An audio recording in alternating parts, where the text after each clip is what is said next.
আজকের ভিডিওতে আবার একটা গল্প বলবো। সেই গল্পটার নাম হচ্ছে মন্থরার মন্তন্না। তো কৈকেয়ী পিত্রালয় থেকে এক কুবজা দাসী এনেছিলেন, তার নাম মন্থরা। সে প্রাতঃকালে প্রাসাদের উপর থেকে দেখল রাজপথ চন্দন জলে সিক্ত, কমল ও উৎপলে আপনার আকীর্ণ এবং ধ্বজ পতাকায় শোভিত হচ্ছে। ব্রাহ্মণগণ মোদক আর মাল্য হাতে নিয়ে কোলাহল করছেন। তো এইসব দেখে নগরবাসী খুবই আনন্দ করছেন। হ্যাঁ, তারপরে কৌবসনধারিণী রাধাত্রীকে নিকটে দেখে মন্থরা জিজ্ঞাসা করলো, লোকের এই আহ্লাদের কারণ কি? তো বললো যে রামজননী কি ধনদান করছেন? ধাত্রী হর্ষে বিদীর্ণ হয়ে বলল যে আজ রাজা দশরথ পুষ্যা নক্ষত্রে রামকে যৌবরাজ্যে অভিষিক্ত করবেন।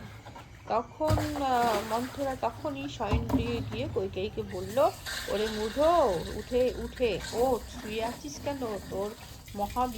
তোমার মহাবিপদ। তুমি দুঃখভাবে প্রপীড়িত, নিজের প্রকৃত অবস্থা বুঝছো না।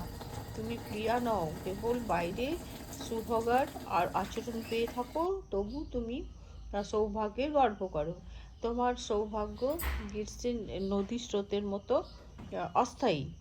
তো বললো, মন্থরার কথায় বিষাদগ্রস্ত হয়ে কৈকেয়ী জিজ্ঞাসা করলেন, আমার দিকে ওরকম করে কেন কথা বলছো? কি ঘটেছে? কিছু কি ঘটেছে? তাই বলল। তখন বলল যে আজকে রাম কে অভিষিক্ত করবে। তখন বলল, ভালো ভালো তো, যে এই রাম খুব গুণবান এবং ভরতের সঙ্গে কোনো প্রভেদ দেখি না। হ্যাঁ, সে কৈকেয়ী তার মাতার থেকেও বেশি সেবা করে। কৈকেয়ী এইসব উত্তর দিলেন। তো রাম যে ধর্মজ্ঞ, গুণবান, শান্ত, কৃতজ্ঞ, সত্যবাদী, শুদ্ধ স্বভাব। তিনি জ্যেষ্ঠ রাজপুত্র, সেই জন্য যৌবরাজ্যের যোগ্য, এইসব বলল।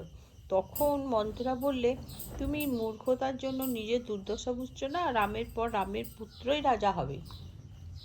তখন বলল যে ভামিনী রাজা সকল পুত্র রাজ্য পায় না, সকলেই রাজ্যে থাকলে মহা অনর্থ হয়। রাম নিষ্কণ্টক রাজ্য পেয়ে ভরতকে নিশ্চয় দেশান্তরে অথবা লোকান্তরে পাঠাবে। অতএব ভরত মাতুলালয় রাজগৃহ থেকেই বনে চলে যাক, এই ভালো মনে করি। তোমারও তাতে মঙ্গল। তুমি পূর্বে সৌভাগ্যের গর্বে তোমার সপত্নী রাম মাতাকে অগ্রাহ্য করতে, এখন তিনি কি আর তার শোধ তুলবেন না? তাই বলছে। মন্থরার কথা শুনে কৈকেয়ীর মুখ একবারে ক্রোধে রক্তবর্ণ হলো। তিনি দীর্ঘ উষ্ণ নিঃশ্বাস ফেলে বললেন, আমি আজই রামকে বলে বনে পাঠাবো আর ভরতকে যৌবরাজ্যে বসাবো। এমনকি কি উপায় আছে সেটাই আমাকে বলো।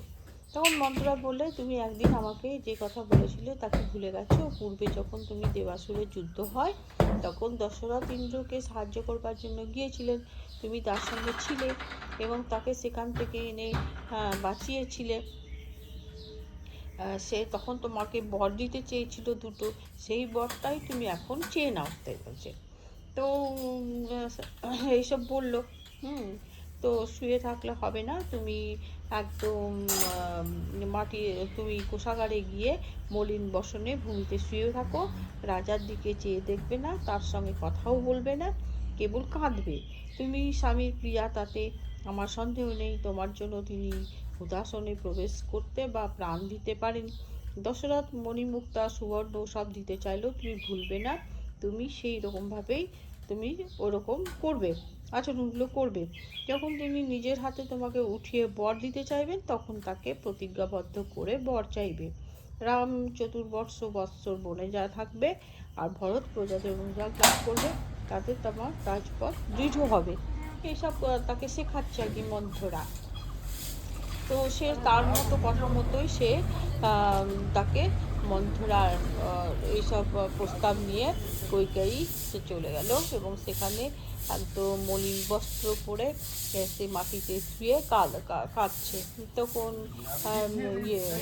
সকলের চেয়ে তুমি মানে আর মন্থরা কুবজা আছে, তাদের সকলের চেয়ে তুমি বুদ্ধিতে শ্রেষ্ঠ, এসব বললো। হ্যাঁ, তো তখন তুমি আমার একান্ত হিতৈষিনী, তুমি কুবজা হয়েও বায়ুতে বক্র পন্থীর পদ্মিনীর ন্যায় প্রিয়দর্শনা তোমার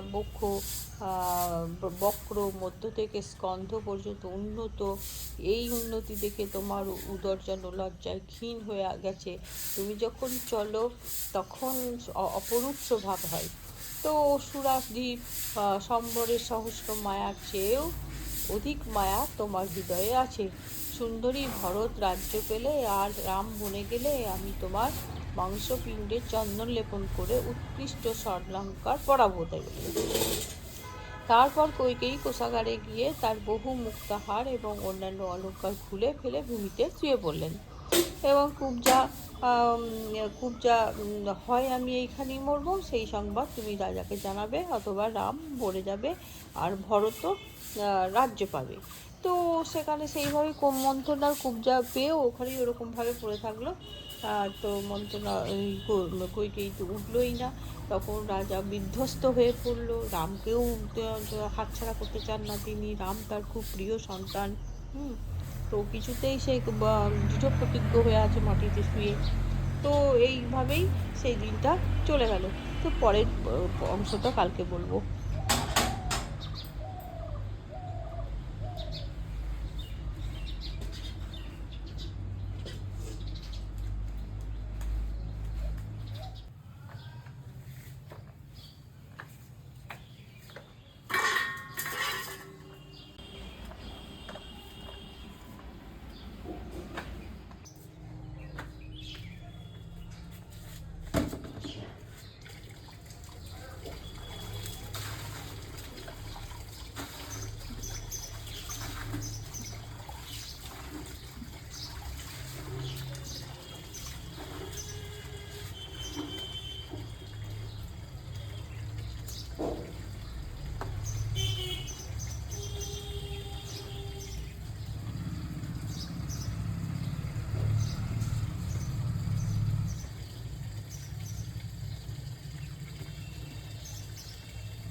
শুভ সকাল বন্ধুরা, এখন বাজে 8:52। আজ একটু তাড়াতাড়ি ব্রেকফাস্ট খাচ্ছি।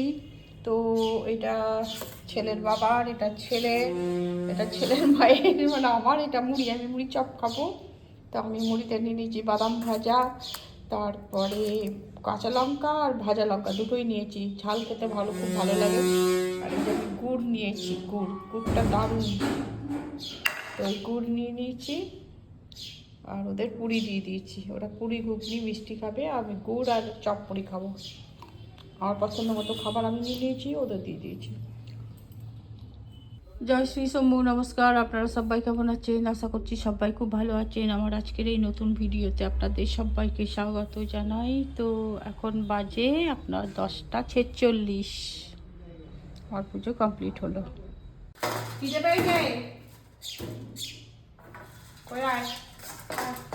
এখন উড়ে গেলে আমি আর ধরতে পারবো না। হ্যাঁ, নাও খাও।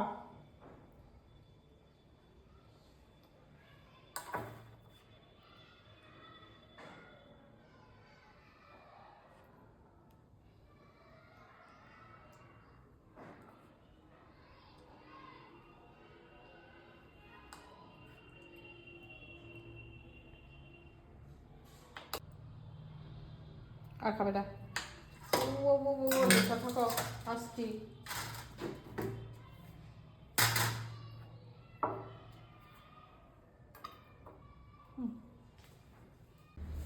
সব ডালপালা কাটা হয়ে গেল। ফুল গাছে সাদা জবা, পিঙ্ক জবা, লাল জবা, হলুদ ফুল, এই যে সব কাটা হয়ে গেল। এখন লেবু ফুল ধরেছে বলে লেবু গাছটা এখন কাটলাম না। এবার সব ছোটো করে দিতে হবে, বর্ষা হবে, বর্ষাতে খুব অন্ধকার হয়ে যাবে, তখন একদম জমে যাবে প্রচুর। তো এখনও কিছু কিছু ডালপালা কাটতে হবে, যেগুলো সেগুলো কাটা হবে আজকে। যে এই দিকটাও কাটা হয়ে গেল আমার। জবা গাছটা এই দিকে একটা লাল জবা ছিল, এটা কাটা হয়ে গেল। এটা লঙ্কা গাছ কাটবো না, এটা মৌসম্বি গাছ, এটাও কাটবো না। জবা গাছটা কেটে ফেললাম।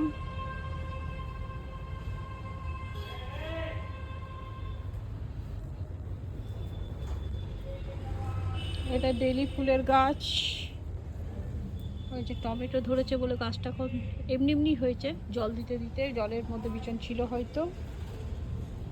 আর এই যে আমার ছোটো আম গাছে আম ধরেছে, একটা, দুটো, এই যে তিনটে, চারটে ধরেছে।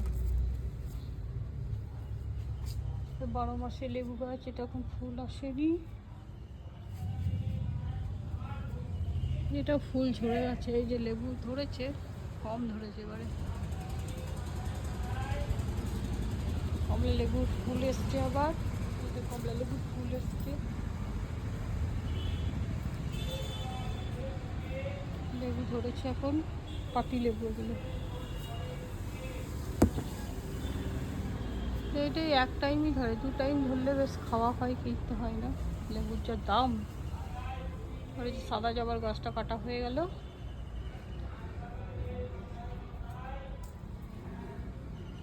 আম ধরা শেষ হলে আমের ডালও কাটতে হবে।